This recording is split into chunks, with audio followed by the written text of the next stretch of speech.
Olá, telespectador, telespectadora do 16 da TV da Cidade.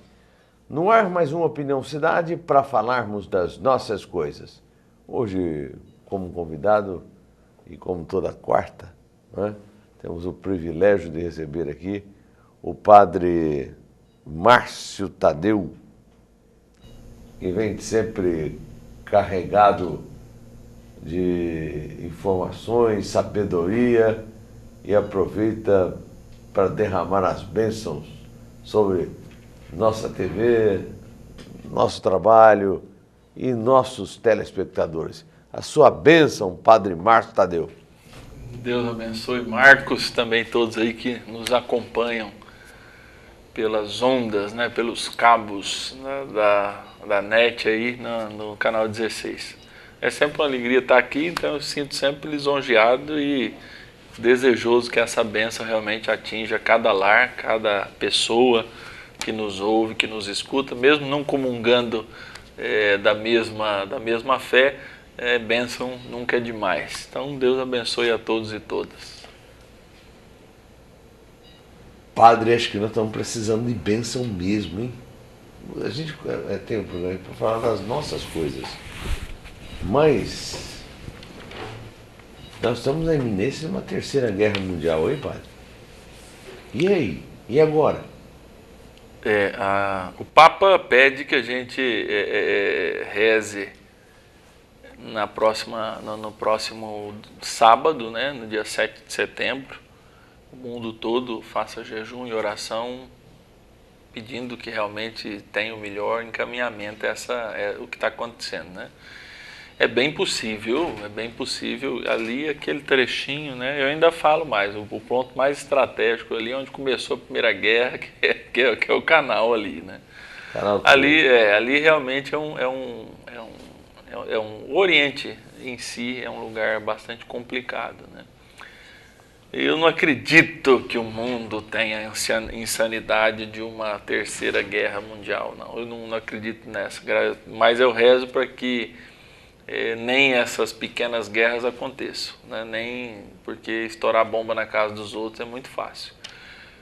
Não respeitar a ideologia dos outros também. Existem países que vivem fazendo isso se achando polícia do mundo. Na verdade, acabam fazendo isso da mesma maneira e usurpando a vida um dos outros. Acho que o caminho do diálogo é o caminho sempre mais propício, né? Mas quando nós falamos de Oriente, nós falamos de um caminho de diálogo, nós falamos de ditaduras apoiadas por países ocidentais ou orientais com grande força, como é o caso da Síria, que é apoiada pela Rússia. Nós falamos de Egito, que hoje teve uma ditadura de 30 anos apoiada bilionicamente, se a gente pode dizer isso, pelos Estados Unidos. Então eu acho que a gente chega sempre num ponto onde as nossas coisas, é claro que isso nos liga muito, porque liga a economia mundial, isso gera mais fome, o dinheiro que se vai para a guerra é um dinheiro que não se aplica socialmente falando, é um dinheiro que mata um ser humano, por pior que ele seja, é um ser humano e tem dignidade de vida como a maioria de nós. Então a gente chega assim num momento muito delicado, né? Mas um momento que eu acho que a gente tem que eu acho que na altura de mundo que a gente vive, dificilmente a gente assista uma guerra com proporções que não sejam somente ali. Mesmo porque ainda não há uma motivação muito intensa para uma guerra maior, né? Hoje não há. Hoje. Não sei como é que vai acontecer daqui 1 ou 2 meses. Padre, me diz uma coisa. Onde é que entra nessa história o Estado de Israel? O Estado de Israel é uma filiação dos Estados Unidos no Oriente Médio. Sim. Não, eu quero saber... É um território, né? É um território. Mas eu quero saber... Primeiro vai acontecer o seguinte, a Síria... No aspecto religioso, o que Israel representa hoje... Claro que nós tivemos um avanço, então Israel é abastecido pelos Estados Unidos e tudo mais, né? Eu quero saber onde é que Israel entra na questão religiosa. O que Deus quer e preparou para Israel? É isso que eu quero. Como consegue um Estado igual a Israel, que foi criado em 47, se não me engano? Foi logo após a Segunda Guerra. Sim, logo após. é um minúsculo, um deserto, conseguir tal prosperidade. Eu sei que a questão financeira deles é muito forte no mundo todo, essa coisa toda, mas para a igreja, para Deus, o que significa o Estado de Israel hoje, padre? A pergunta é muito ampla, mas eu vou tentar dizer, ali é o lugar, né, daquele povo que está ali, não tem dúvida, né? Os israelenses no ano 70, que foi a última diáspora, né, quando os romanos destruíram Jerusalém, e dali eles espalharam e não voltaram mais para lá. Voltaram 1900 anos depois, justamente aí no fim da Primeira Guerra, quando se decreta a criação do Estado de Israel, que nasce por decreto, né? Foram 5 navios aportando, escoltados pela Marinha Americana, na verdade pela OTAN, né? Pela Organização do Tratado, que nasceu também depois da Segunda Guerra, e ali desceram e formaram o Estado de Israel, né? Ali existe uma briga de quem chegou primeiro, mas ali todo mundo parente, todo mundo primo, tanto os palestinos, porque ali o nome é Palestina mesmo. É a Palestina, se a gente remonta aí 2, 3 mil anos, nós vamos dizer assim, não vai achar nem muita diferença quando o outro chegou ali, quem é mais dono da terra. Só que quem é mais forte, enfim, ganha mais a terra. Mas é interessante até o Estado de Israel, porque a Jordânia, que é a Transjordânia, na verdade, bíblica, né? É também terreno Efraim, se eu não me engano é Efraim, agora eu não me lembro exatamente, mas existe tribo ali. Só que a Jordânia, ninguém não é anexado ao Estado de Israel, porque é um Estado que conta com apoio americano, né? Então, do outro lado do Rio de Jordão também é Israel, e uma grande parte disso não é. Então, ali é mais um problema estratégico político, geopolítico mesmo, né?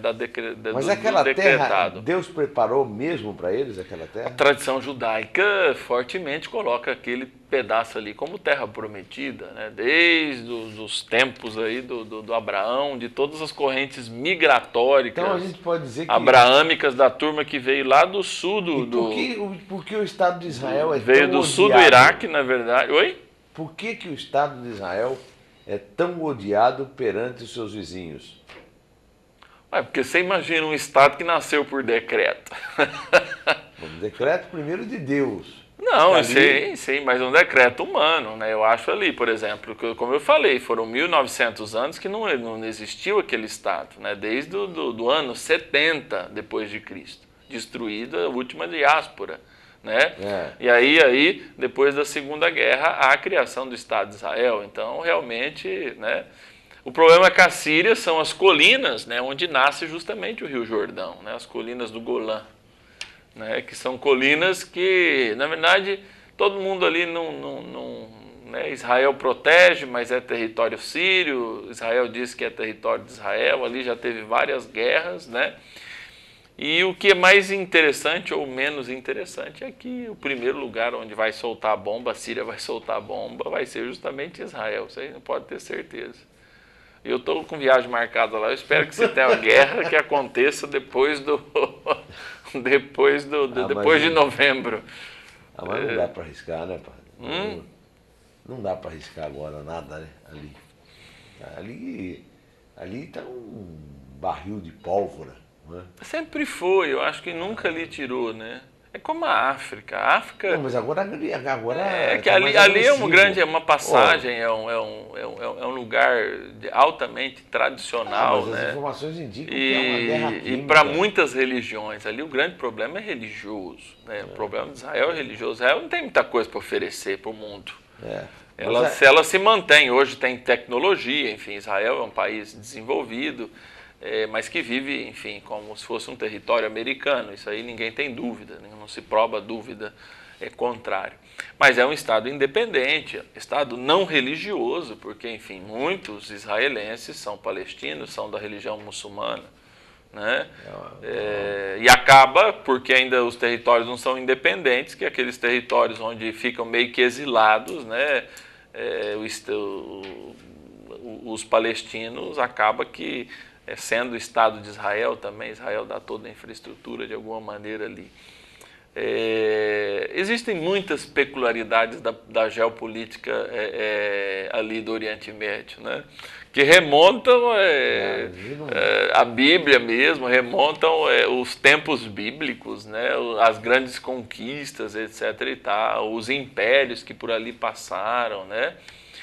É interessante que Israel realmente ela toma corpo como grande parte ali, né, quando acaba o Império Otomano, né, que o Império Otomano segurava um pouco essa criação do Estado de Israel, né, com o fim do Império Otomano, que já dá na Primeira Guerra, né, há uma ressurgida de tudo isso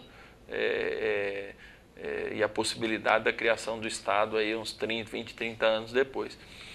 Mas o problema ali é a geopolítica. No dia 7, então, porque o Papa falou... No dia 7 nós todos estamos convocados a rezar, para promover jejum e orações justamente com o intuito de não a guerra da Síria. Né? Porque no dia 9 existe aí um parecer, me parece que o Senado dos Estados Unidos já deu a manifestação do Senado vai ser na segunda-feira, mas eu acho isso aí muito...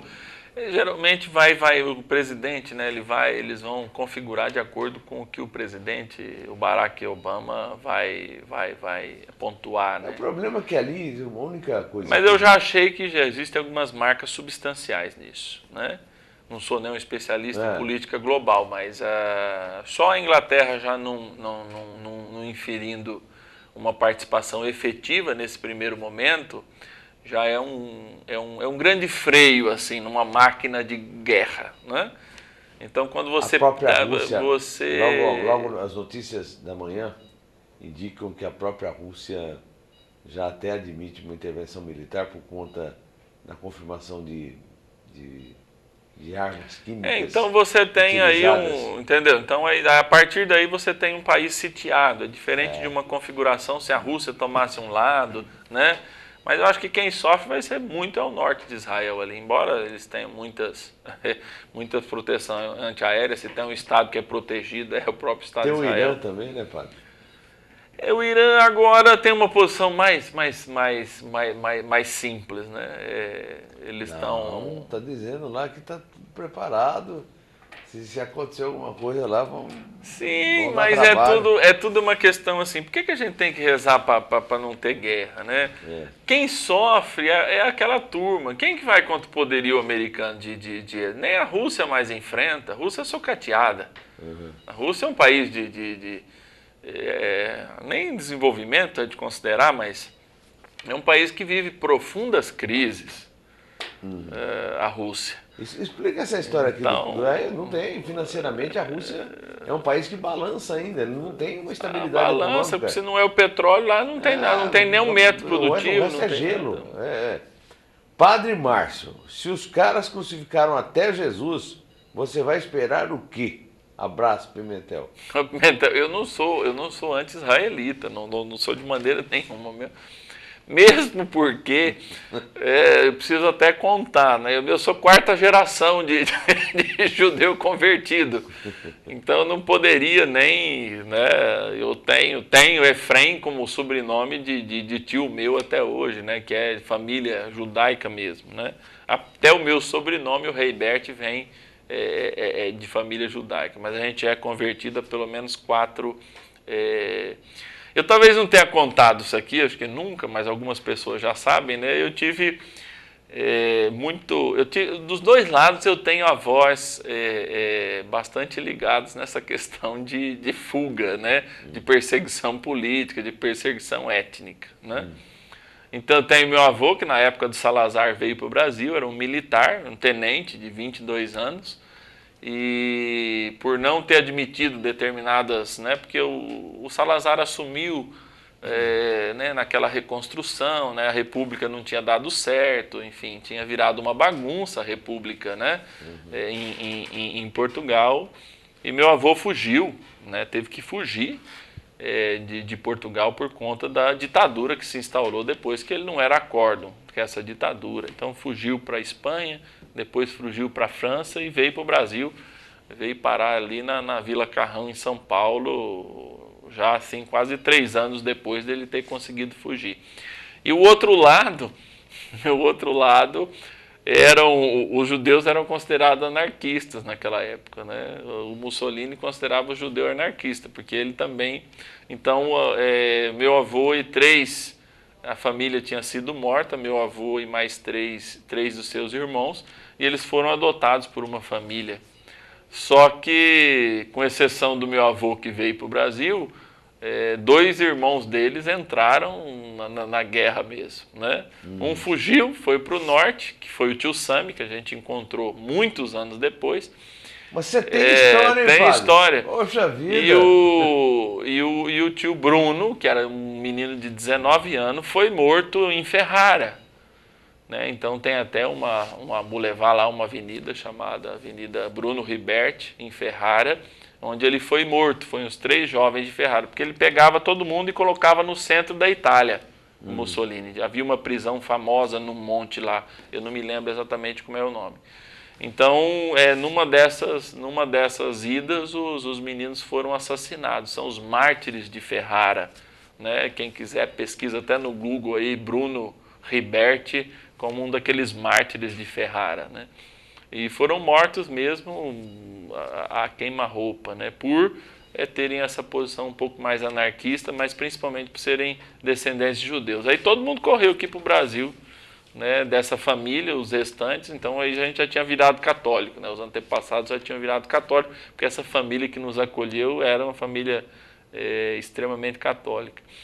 Então eu não tenho essa abominação pelos judeus, não, porque eu tenho um pouco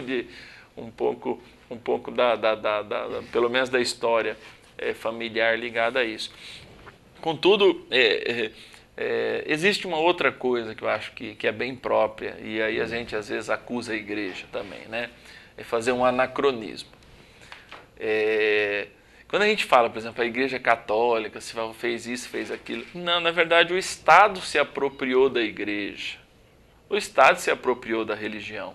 Como acontece com o caso dos ayatolás. Tudo bem que é o ayatolá, mas ele é muito mais um líder coercitivo no campo político do que um líder religioso. Então, um ayatolá, o que é? O Estado aproveitou a função dele porque vira uma função reguladora para o Estado. Sim, sim. Então, no Oriente é muito próprio isso. Né? Isso eu estou falando do islamismo, que eu acho que é uma coisa bem atual. Né? Mas existe também na história de Israel toda uma apropriação da religião judaica, que é uma religião pacífica, é uma religião... Poxa, você pega a Bíblia no Antigo Testamento, você vê toda a matriz judaica. Claro que fala de guerra, enfim, é anacronismo, mas é uma religião de gente de muito bem, de santos, vou dizer assim, irrepreensíveis, que ultra valoriza a questão da família, né?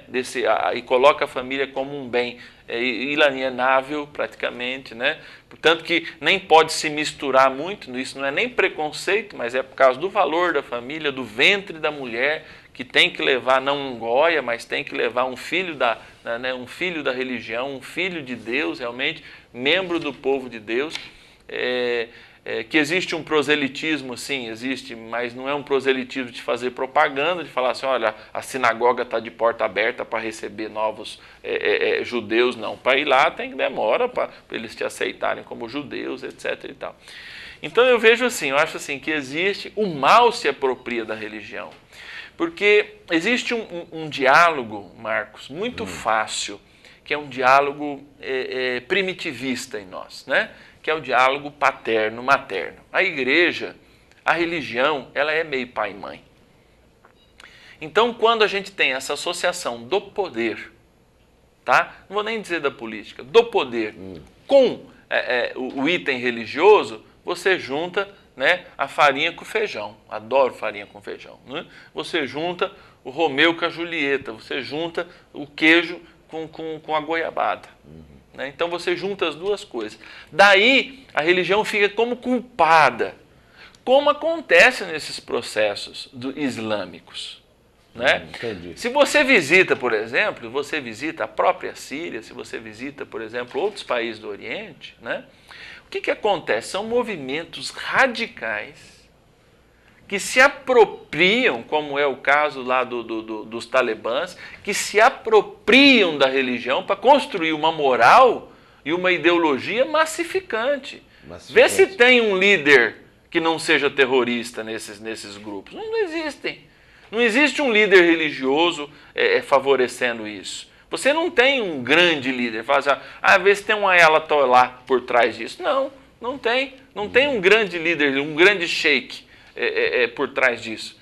O que existe é uma desculpa. Então, por exemplo, o ódio humano já ficou evidenciado muitos anos, inclusive na igreja, quando o Estado se apropriou da organização da igreja, porque a igreja ela manteve uma organização mesmo depois da bagunça que virou a Europa, com o fim do Império Romano do Ocidente. A igreja era a única instituição organizada, o Estado se aproximou da igreja, se apropriou do poder da igreja, matou em nome de Deus, fez guerra em nome de Deus, culpando, e aí a gente fala, a culpa é da igreja, ou a culpa é do Islã. Quem lê o Corão, com todo respeito a quem é muçulmano, que eu sei que existe todo um respeito, eu li o Corão, não li nem em casa, peguei na mão um Corão, porque isso eu não tenho em casa por respeito à religião, poderia ter um Corão em casa, mas por respeito à religião não tenho, porque para eles é um livro sagrado, mas já tive contato com muitos textos do Corão e não diz nada. Não diz nada do que a gente... É como a postura moralista que a gente tem de alguns pentecostais em relação à moral, em relação à cura disso, à cura daquilo. É claro que se você pegar um versículo bíblico separado de todo o contexto dele, aquilo lá vira instrumento de poder. E você pode maquinar a tua vida, construir uma política, construir uma ideologia em cima daquilo.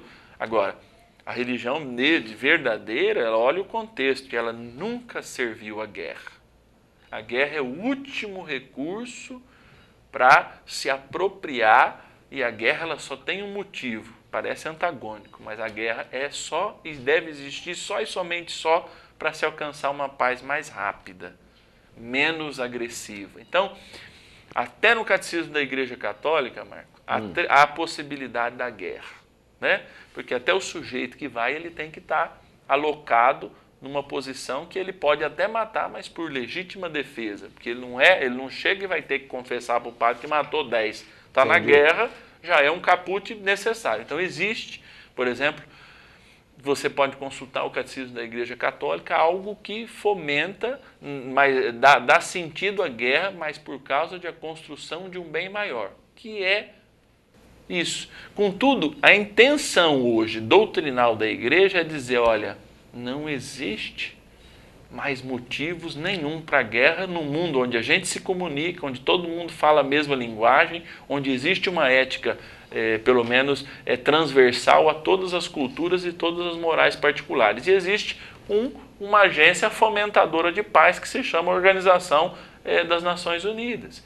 Então hoje fica inconcebível, embora doutrinamente possível, nós, religiosos, fomentarmos a guerra. E porque existem tantas outras guerras que a gente deveria travar, né? Bilhões contra a fome, bilhões contra doenças que não são empregadas. Então, a religião tem sido há pelo menos 4.000 anos, desde que a gente tem os primeiros protótipos religiosos, 2, 3 mil anos antes de Cristo, né? Uns 5.000 anos, usada como desculpa para criar Estado, para oprimir pessoas. E essa não é a função da religião. Né? Não é a religião que eu vivo. E não é a religião que eu entreguei minha vida e sou muito feliz como padre. Todos os dias eu agradeço a Deus por essa graça de ter essa especial consagração na igreja que já teve momentos, já carregou momentos onde o Estado se apropriou e fazia guerra, porque a igreja tinha esse Estado organizado. O feudalismo, a igreja que organizava as relações interiores, né? Mas, mas não era necessariamente o Papa, o Papa era mau, não, era imposto um Papa muitas vezes, isso aconteceu, né? Contudo, não se perdeu a sucessão apostólica, porque esses papas impostores geralmente eram antipapas, isso teve na história da igreja. Então o que a gente tem que parar hoje, e a gente está vivendo cada vez mais um momento aberto ao diálogo. Eu também não sou a favor que a gente caia numa ausência total, falar assim, não podemos culpar a religião, não, porque ela é uma corrente ideológica importante que está ligada ao ser humano. Então o ser humano também luta por uma causa maior que a causa religiosa, não tenho dúvida disso. Mas ela não se justifica num mundo onde todo mundo tem pelo menos um tradutor para falar a língua do outro, tem um conhecimento territorial do outro e tem possibilidade de construir o melhor. Então, acho que hoje estou sempre com o Papa, mas de maneira mais incisiva, que nós temos que rezar para que realmente não aconteça a guerra, porque a guerra não traz nada, não traz nada para o mundo. Pelo contrário, ela traz sim, traz desgraça, traz tragédias. E dividendos para a indústria da guerra. Eu não sei se o que aconteceu na Síria, se foi uma ação dos rebeldes ou dos reacionários à nova ordem, né, contra o governo sírio, que acabou matando seres humanos com gás sarin. Com gás sarin, exatamente. Então, Marcos, vamos lá, eu quero chamar a atenção ao telespectador. Armas químicas, né? Armas químicas em geral. A Síria não tem tecnologia para ter armas químicas, ela comprou. Quem vendeu? Provavelmente da Rússia. Ou né? Rússia ou Estados Unidos. Né? Um dos dois. Entendeu? Então agora nós vamos soltar. Olha, nós vendemos, né? É igual assim, o cara tem a lojinha lá, fala assim, não come doce, não come, né? Aí vende lá, não come gordura trans, depois vai lá e bate na criança. Né? Porque ela está comendo gordura trans.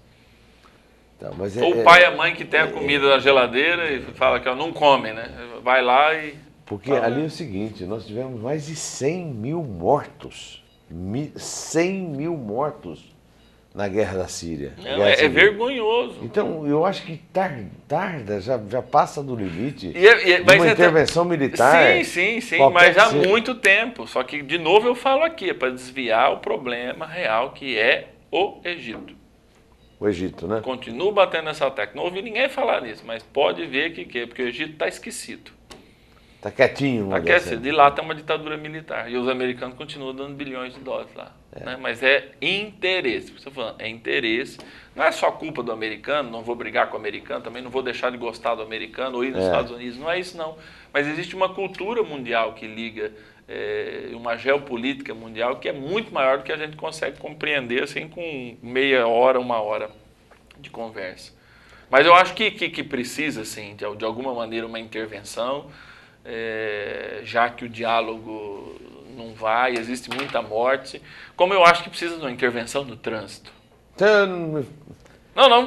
Não estou dizendo nem só de Rio Preto. Em 2 anos nós temos a mesma coisa. Morrem quase 50 mil pessoas por ano no trânsito. Nós não temos nenhuma coisa eficaz, não temos. Temos lei que vira, funciona 3, 4 meses, depois não vira mais. Temos tudo isso. Falando nisso, deixa eu apresentar os principais destaques dos jornais que nós embalamos nessa história dessa guerra na Síria ali. E olha aí. Pátio Modelo funciona fora da lei, afirma o comandante da PM, o comandante Azor Lopes. Está dizendo que o Pátio Modelo trabalha fora da lei. Bom, mas só agora que foi... Ô, comandante Azor, meu amigo, só agora que o senhor viu isso? Isso faz 30 anos que os caras estão aí. Só agora descobriram isso? Bom, vamos lá. Nossa. Polícia investiga gás esquecido em intestino de bebê. Um absurdo, né? Eu nem sei onde que foi isso. A criança fez 2 cirurgias. Andradina. Erro médico. Parece que esqueceu na primeira vez o gás. Bom, os nossos assuntos estão muito preparados para esse segundo bloco, viu? Fica aí, portanto, que no segundo bloco tem chumbo grosso aí, né? Bom, estamos reservados aí para o segundo bloco do Opinião Cidade. Até já.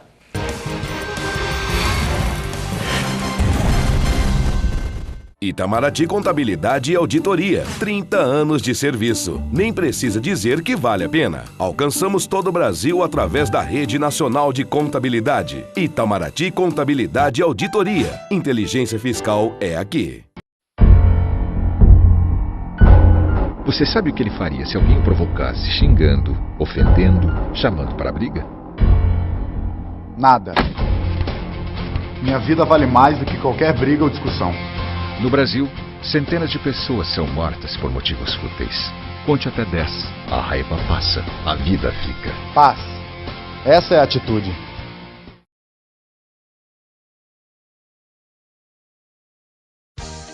Restaurante Bom Demais. São mais de 9 anos de tradição. Dezenas de variedades entre pratos quentes, saladas, churrasco, peixe e frutos do mar. A sobremesa é grátis. Comida quente, ambiente climatizado, ótimo atendimento, credibilidade e respeito pelos clientes. Restaurante Bom Demais. Fica na Rua Marechal Deodoro, no centro, em frente ao Fórum. O restaurante é bom demais. Leia diariamente no Diário da Região a programação da TV da Cidade, canal 16 da NET. A base de toda conquista é o professor, a fonte de sabedoria, um bom professor. Em cada descoberta, cada invenção, todo bom começo tem um bom professor. No trilho de uma ferrovia, um bom professor. No bisturi da cirurgia, um bom professor. No tijolo da olaria, no arranque do motor, tudo que se cria tem um bom professor. Um sonho que se realiza, cada nova ideia, no que se aprende, o que se ensina. Uma lição de vida, uma lição de amor, na nota de uma partitura, num projeto de arquitetura. Em toda teoria, tudo que se inicia, todo bom começo tem um bom professor, tem um bom professor.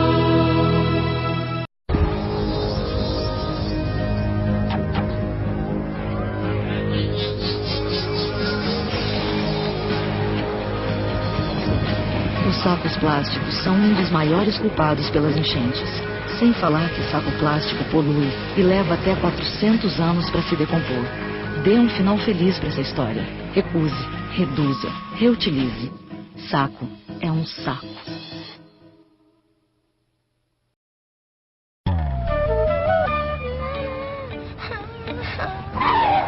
Vai fechar sua avó! Não começa, Valdemar. Como não começa? Foi esse idiota que começou? Mas deixa pra lá, vai ver, ele não te viu. Como não me viu? Ainda por cima tem esse adesivozinho idiota perguntando como é que ele dirige. Você dirige mal! Muito mal! Para com esse barraco, Valdemar. Ele tem o vidro escuro, foi por isso que ele não te viu. Ele acabou de fazer um gesto obsceno pra mim. Para de viajar, Valdemar. Onde é que você vai? Ele quer você coragem de olhar pra mim. Olha pra mim aqui, ô cegueta! Valdemar, não é ele não. É uma freira.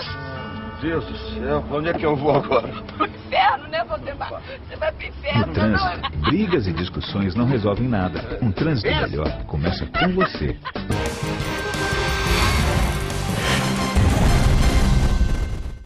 Estamos de volta com a nossa Opinião Cidade aqui pelo 16, a TV da Cidade, com Padre Márcio Tadeu. Padre Márcio Tadeu. Descobriram que o pátio agora funciona em caráter irregular. Faz 30 anos que o pátio está aí, patinando o pátio. E passa de dono para o mesmo dono, de mesmo dono para o mesmo dono. A última transformação e alteração social que teve, me parece que passou dos antigos donos para a camareira de um motel lá na zona do Meretrício, ou Jardim Paraíso, como queiram. E a coisa está se alastrando, né? Hoje vem o comando da Polícia Militar dizer que o pátio funciona em caráter irregular. Mas a pergunta que eu faço é a seguinte: só viram isso depois de 30 anos? E o seu Fábio Marcondes aproveitou a oportunidade, porque dizem que ele é de fora, aquela coisa toda, e disse o seguinte: olha, precisou vir aqui um forasteiro para mostrar que o pátio modelo estava trabalhando em caráter irregular? Essa é a questão, e o cara está surfando em cima daquilo que ele foi atrás, que teve a coragem de botar o dedo ali, etc. Daí um outro internauta disse que ele estava vendendo, criando dificuldades para vender facilidades. Não acredito. Sabe por quê? Porque é o seguinte, o estrago está feito. Não tem volta a isso. Quando foi de uma vez. Não foi uma ameaça. Quando você quer criar dificuldades para vender facilidades, você ameaça. Como era feito antigamente. Algum mensageiro ia lá no pátio e falava assim, olha, o cara lá está pensando em abrir uma CPI para apurar o pátio. Aí daí lá todo mundo ficava contente, satisfeito, né? O dono do pátio ia lá, conversava direitinho com eles. Explicava como é que era. Tudo certo. Aí passava mais 1 ano, 2 anos. Daí a pouco um vereador inventava e falava assim, olha, nós vamos criar uma lei aqui que permite a instalação de motéis na área, no perímetro urbano de Rio Preto. Né? Aí daí alguém ia lá e dizia, olha, vai criar uma lei que vai... O Rio Preto não tem motel, isso é uma brincadeira de mau gosto.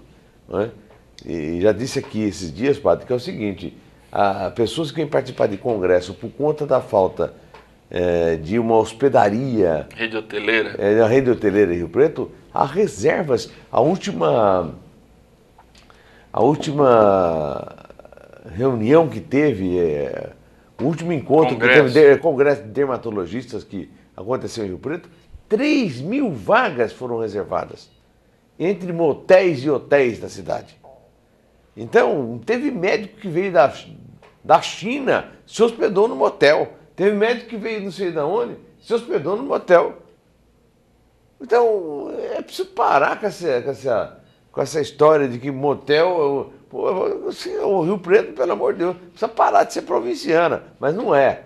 Não é. Eu sei que todo mundo pensa assim. O problema está, na verdade, padre, daqueles que não têm interesse comercial de que sejam feitos os motéis aqui em São José do Rio Preto. Aí que tá. Então você ameaçava lá na Câmara, vamos fazer um motel aí e tal.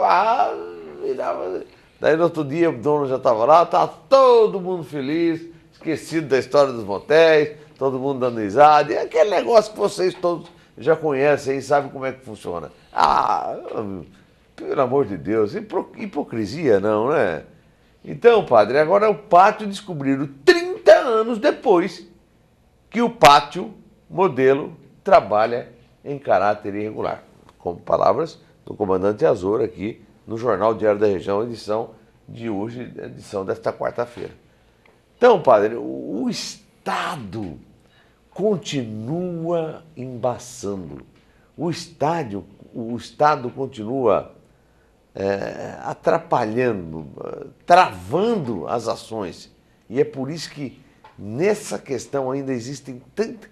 Você imagina o que tem de coisa burocrática que poderia ter sido resolvida de uma forma muito mais simples para o sujeito que precisa do pátio. Outra coisa, vai lá, o sujeito tem o carro apreendido, é R$213 para levar o carro até o pátio.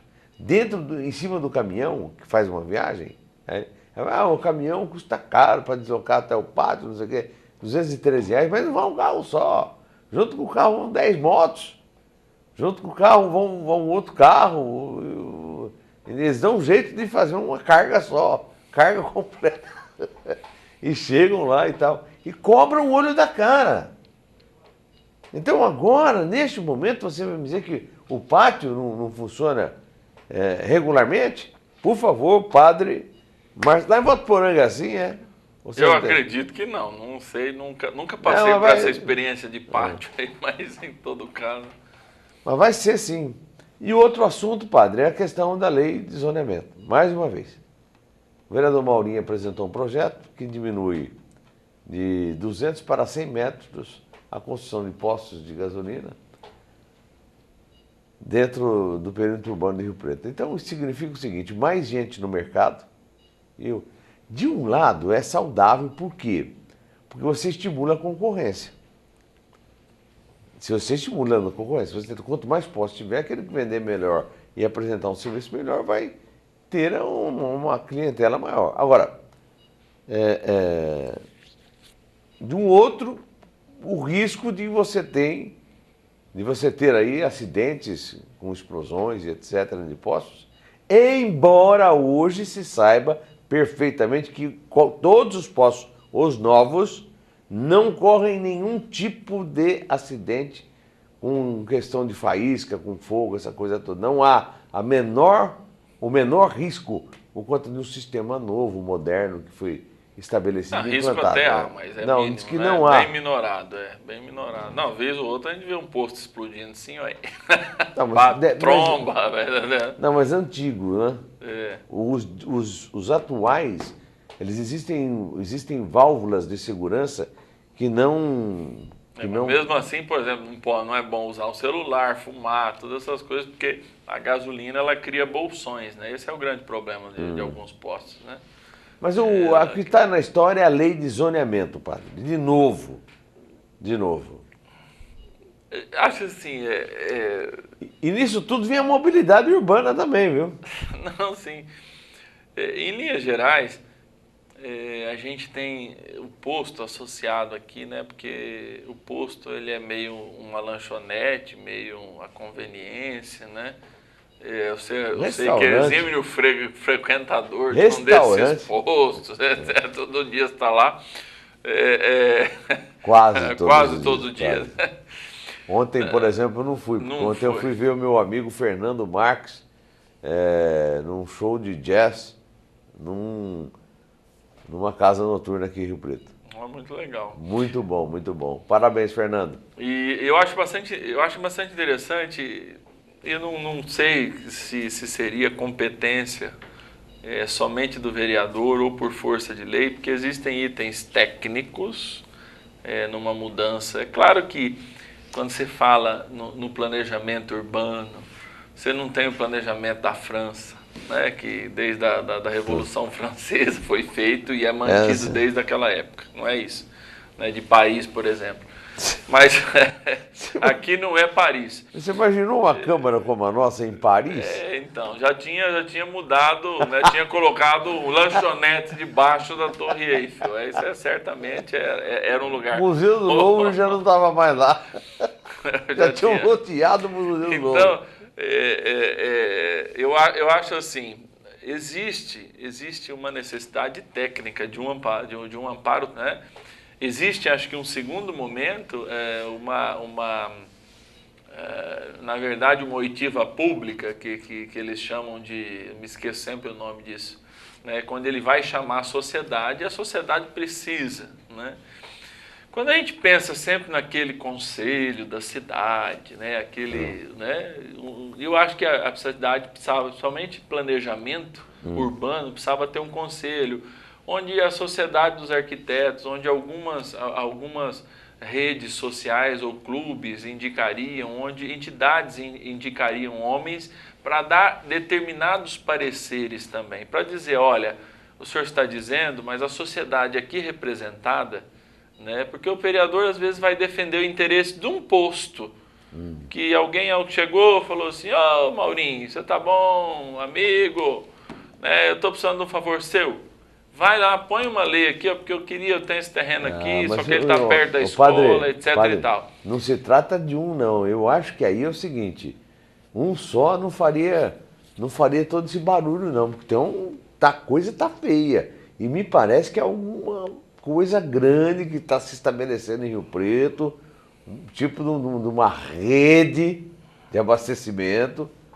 Isso não é coisa pequena não, porque a Câmara aprovou em regime de urgência e urgência urgentíssima. Então ontem, com certeza, está todo mundo assim lá, ó, na Câmara. Assim. Passava a tarde, era todo mundo assim, ó. E é frio, padre. Esse frio que chegou, então eles ficam esquentando as mãos. Passa para lá, passa para cá. Às vezes põe a mão no bolso assim, sabe, para aquecer bem as mãos, né?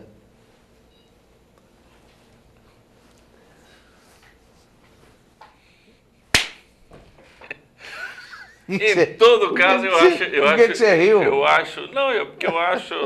Né, você representa muito bem. Eu represento bem, não. Os caras não, o frio com as mãos frias. Você representa muito bem. Mas eu acho o seguinte, nós precisamos ter um conselho, né? Eu acho que essa é a grande dúvida. Né? Eu acho que precisa ter a sociedade precisa ser ouvida em determinados pontos. Eu acho que esse é um dos pontos onde vereadores, verdadeiramente representantes, mas eu repito, a gente enxerga muito poucos democratas dentro da Câmara Municipal de Rio Preto. A gente enxerga muito poucos democratas em outras instâncias também do poder, inclusive sendo instâncias que deveriam majoritariamente serem democráticas. É o que a gente assiste, né? Então eu acho assim, quando chega o interesse, onde que está esse interesse, até que ponto esse interesse, se há essa tecnologia, o que a sociedade, né? O que também, eu acho que às vezes o vereador ele tem que respeitar um pouco a reserva de mercado que existe na cidade. Sim, porque são pessoas que empregam na cidade, né? Eu não vejo, por exemplo, Rio Preto desabastecida, pelo menos a região, grande parte da região, vamos dizer assim, um centro estendido. Cada esquina você tem um posto, uma farmácia. Exatamente, não vejo tanta necessidade, porque acho que não vejo carro parado na rua assim, porque não tem uma opção de pôr uma gasolina, não vejo, né? Teria até uma ideia diferente se a gente vivesse na Suíça de ter postos. Eu não acho bonito bomba de posto, para mim teria que ser como nos outros países, né? Você entra num prédio, ali se abastece, você não vê posto, você só vê mais ou menos só uma entradinha assim para a pessoa ir lá. Né, porque acaba sendo até uma coisa feia para a cidade. Eu não acho posto bonito, não. Tem muitos amigos que são proprietários de posto, a minha família até também tem, mas não acho uma coisa bonita para a cidade, não. O aspecto, né, daquela coisa gritando de luz, etc. e tal, fica até feio. Mas é uma opinião particular. Mas não se ouve, né, Marcos? Quando não se ouve, dá no que dá, né? O interesse de um ou de outro que, às vezes, quebra o interesse social. Entendi. Padre, é o seguinte, Marcos, boa tarde. Li ainda hoje que o pátio agora terá uma rígida fiscalização. Bom, isso já tinha que ser feito desde a sua criação, mas o grave não se trata da fiscalização, e sim os sócios serem laranjas. Ó, espera um pouquinho, quem está dizendo laranja aqui é o André Volpone, que está mandando um e-mail para cá. Da fiscalização, e sim os sócios serem laranjas. E como fica isso? Essa questão de judiciário. Primeiro, você não pode afirmar que os caras são laranjas. Claro que você, a julgar pelo enquadramento. Não, a camareira do motel ser ali uma das proprietárias do pátio, daí você vai chegar à conclusão de que tem alguma coisa de errado. Você chega à conclusão que o pátio ele não dá lucro. Até porque assim... A Rosane falou numa coisa segunda-feira, assim, gozado, né? Eu me incomodo tanto com o imposto de renda, você também, para fazer o seu, né? E esses caras conseguem alinhavar umas coisas, né? Nem que é gozado, né? Então, daí eles... Deve ter um bom contador esta camareira. Um excelente contador. Um contador. Um bom contador. Até porque R$10 mil o preço pago, não é? Para que eles pudessem explorar o pátio modelo aqui em Rio Preto. Bom, aí ele segue aqui. Os sócios serem laranjas, como fica isso? Não pode se afirmar que são laranjas por enquanto. Eu acho que são. Penso que são, mas de qualquer forma está lá. Está com junta comercial, está lá na JUSESP, etc. E está lá estabelecido. Não é laranja, isso é camareira, não sei se ele bom. Bom, e se a laranja chegar e dizer, olha, não, é meu mesmo, e daí? Está aqui, ó, está toda a documentação, daí você vai fazer o quê? E eu acho que laranja é o dono. É para brincar, né? Esse tipo de estabelecimento não paga impostos? Quem é o verdadeiro responsável? Eu não vou nem responder. Eu vou deixar para você, padre, responder. Pelo amor de Deus. Esse é o tipo de assunto que eu prefiro ficar isento. O verdadeiro dono é o suco, se a gente está falando de laranja. Fala, padre. O verdadeiro dono é o suco, se a gente está falando de laranja. Não, é inaceitável, sob o ponto de vista de uma inteligência mediana, você conviver numa cidade que há 30 anos explora um serviço público e somente agora as autoridades descobrem, depois de uma investigação de um vereador que veio de fora, de que nós estamos diante de uma situação caótica em relação à exploração desse serviço. É brincadeira. O Pátio, padre, fatura mais de R$250 mil por mês. Mais de Sabe quanto ele pagou por isso? 10 mil. Onde é que nós vamos chegar? Ela, né? A camareira. A camareira do motel, pô. Não, eu não sei, padre. Você fica à vontade. Você que conhece a Europa. Eu não conheço essas realidades. Lá que não, às vezes não pode ser, às vezes não é nem tão diferente, mas é só se acorda mais rápido, né? Mas eu acho assim, para resumo da ópera, né? Uhum. Resumo da ópera, né? Aos meus amigos, pode ser até que caiba a lei. A lei. Mas aos meus inimigos, o rigor da lei. O rigor da lei. Então é isso aí. Quem é amigo de burocrata no Brasil, né? Para ser amigo de burocrata, precisa plantar alface. Não é? E, padre, como é que é? Mas com aquelas alfaces que vem assim com a cara do presidente, meio que na marca d'água da alface, assim e tal. É isso? Bom, chegaram aqui várias opiniões. O Pimentel dizendo assim, se a camareira é dona do pátio, imagina o preço que ela cobra da faxina. O Ciander está dizendo aqui, mando meu fraterno abraço a você, ao nosso querido padre Márcio Tadeu. Estou aqui assistindo a vocês, desejando que continue sempre debatendo os assuntos de bem da nossa cidade. Aproveito para dizer que eu espero que aconteça um milagre em nossa cidade e nossos vereadores trabalhem somente para o bem do povo. Muita paz. Aí tem o outro aqui. O meu nome é Miguel Ferreira, estou vendo o programa aqui de Andradina, pela internet. Fiquei sabendo desse caso da criança. Esse é aquele caso da criança que está com gás aí, engoliu um gás, né? Esqueceram um gás. Né? Esqueceram na cirurgia. Mas a coisa aqui está centrada mesmo no pátio. E essa questão da retaliação da lei de zoneamento em relação ao comércio de Rio Preto. Fique à vontade se quiser acrescentar mais alguma coisa, padre. Não, eu acho isso. Só quero registrar aqui a presença de dois colegas jornalistas que estão nos acompanhando, vieram para conhecer os estúdios da TV. E eu quero recordar mais uma vez aqui o seguinte, que nós estamos num processo, e estou te comunicando também como parte integrante do nosso Opinião Cidade, que o nosso projeto TV Cidade, Associação Comercial Industrial, o Diário da Região, está indo de vento em popa.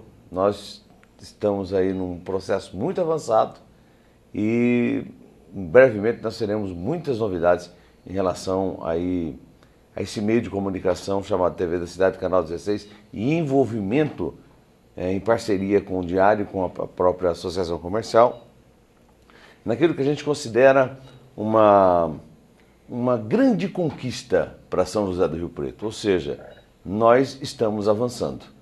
E esse avanço, padre, com certeza nós temos e fazemos parte, porque contamos com, claro, a colaboração de muitas pessoas e agora, ainda mais com o Diário e com estaremos de casa nova, viu? A partir daqui 20, 30 dias. Enfim, o pessoal está na atividade. Teremos grandes novidades nos próximos dias aí para a população de Rio Preto. E o senhor que não sabia, passa a saber a partir de agora, seu padre. Eu fico muito feliz, porque acho que são esses três que você citou, três grandes patrimônios da liberdade, do desenvolvimento. E não é liberdade guardiana, não. Não, é da cidade. Né? Eu falo aqui porque eu estou nesse palco, vamos dizer assim, me sinto livre não para atuar, mas para opinar, né, dentro dessa bancada.